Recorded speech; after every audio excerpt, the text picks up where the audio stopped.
ढोल बजाने का काम करेगा, जिसने हाँ में हाँ मिला है वो ताल बजाने का काम करेगा, और जिन्होंने उन बातों को सुना वो क्या करेंगे? वो भजन सुनने वाले बनेंगे। तो अच्छी बात है ना।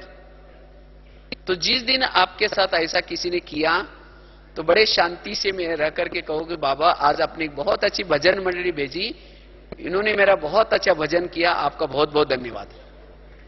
तो क्रोध आएगा फिर? बहुत अच्छा लगेगा। इसीलिए बाबा कहते हैं बच्चे इस नेगेटिव बातों को क्या बना दो? पॉजिटिव। तो फिर कभी भी ऐसी आत्मा के प्रति क्रोध नहीं आएगा।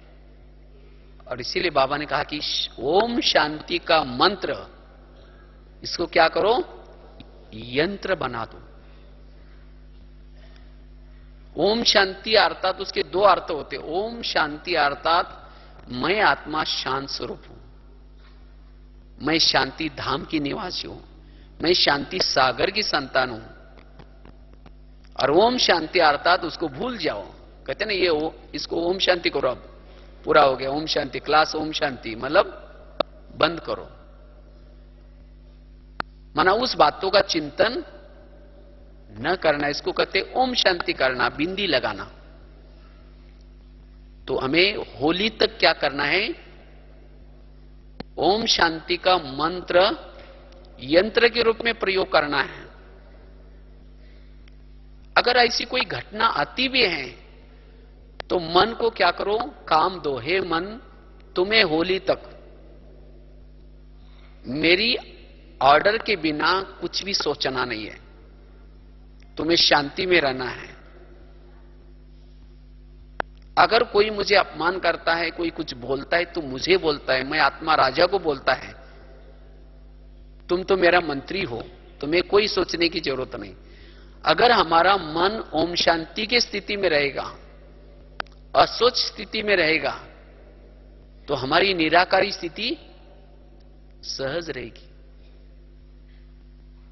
क्योंकि जिसके मन में निगेटिव संकल्प चलते हैं, जिसके मन में संकल्प की स्पीड बढ़ जाती है, उसके शरीर में विभिन्न प्रकार के केमिकल्स उतरते हैं और उसे अनेक प्रकार की बीमारियां होने की संभावना है। ये बहुत बड़ा घाटा है। इसलिए हमें क्या करना है? मन को सदा शांत रखना है। क्योंकि जब क्रोध करते तो हमारा दिमाग कैसा होता है? ठंडा होता है, गर्म होता है? गर्म। और जब दिमाग गर्म हो जाता है तो अनेक प्रकार की बीमारी भी होने की संभावना है। और जिसका दिमाग गर्म होता है वो योग का अनुभव करेगा?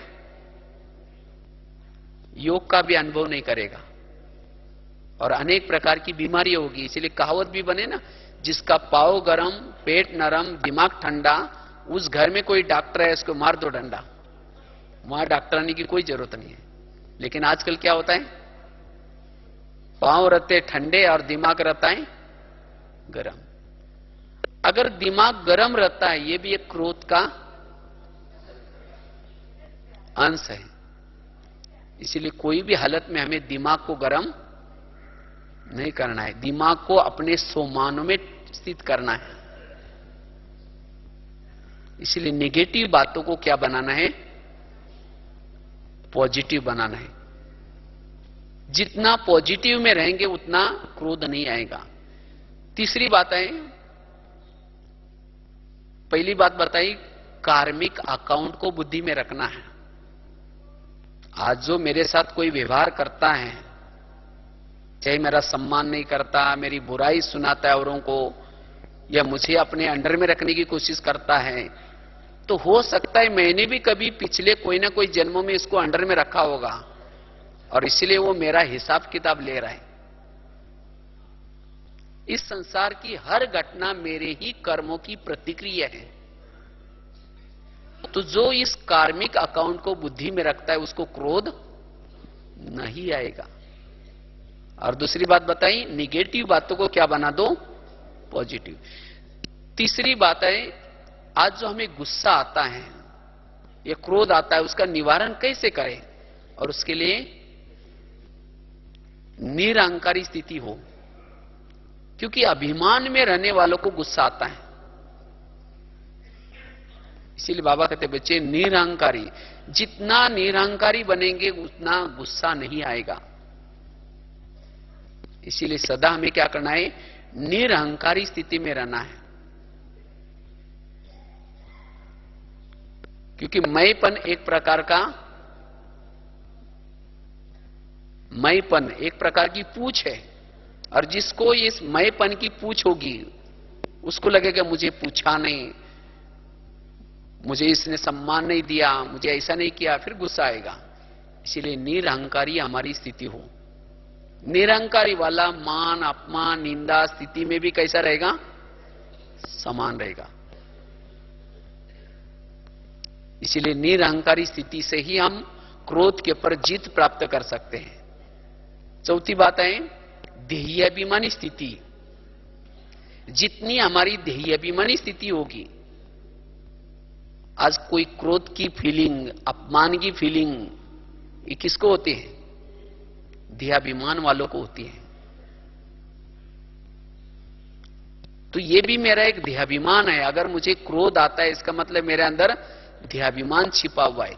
इसलिए जितना ध्येयाभिमानी स्थिति में रहेंगे उतना वो आत्मा अपने शांत स्वरूप में स्थित रह सकती है, उतना वो स्वधर्म में टिक सकती है। उतना कोई अपमान करे, कुछ भी करे, उसको उस बातों की फीलिंग नहीं होंगी। क्योंकि आत्माभिमानी स्थिति माला मतलब मान अपमान से भी वो परे स्थिति में, वो अतीन्द्रिय सुख में है। और जो अतीन्द्रिय सुख में है ये छोटी छोटी बातों में नहीं जाएगा। इसीलिए बाबा कहते बच्चे आत्माभिमानी स्थिति में स्थित रहो। आत्माभिमानी स्थिति मान अपमान निंदा स्तुति क्रोध ये सभी से बचने का एक कवच है। इसीलिए हमें अमृत वेला योग अच्छी तरह करके,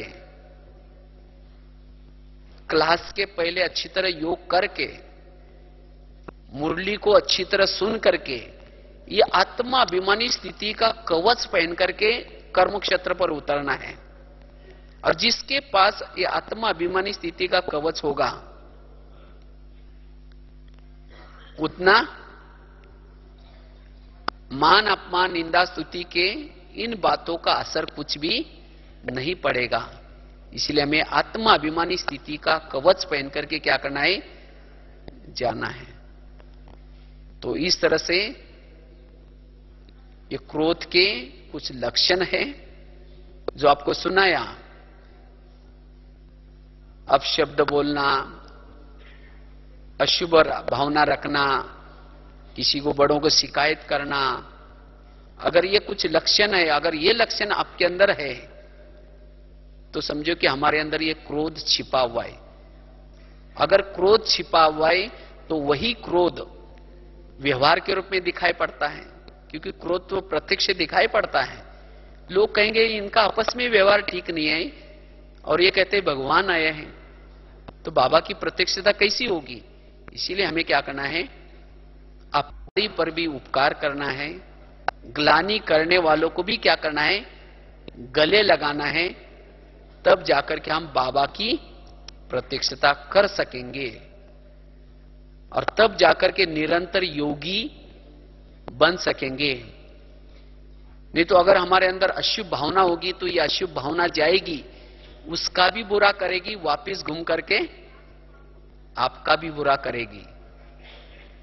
नहीं तो कई बोलते हैं ना, योग में जब हम बैठते हैं तो पता नहीं कैसे कैसे संकल्प विकल्प आते हैं। तो ये संकल्प विकल्प क्यों आते हैं, आपने ही कभी किए थे। इसलिए क्रोध के वश होकर के किसी को अशुभ भावना किसी को नहीं देनी है। इसलिए जो भी बातें हैं उन बातों को हमें क्या करना, अपने जीवन में अंदर समा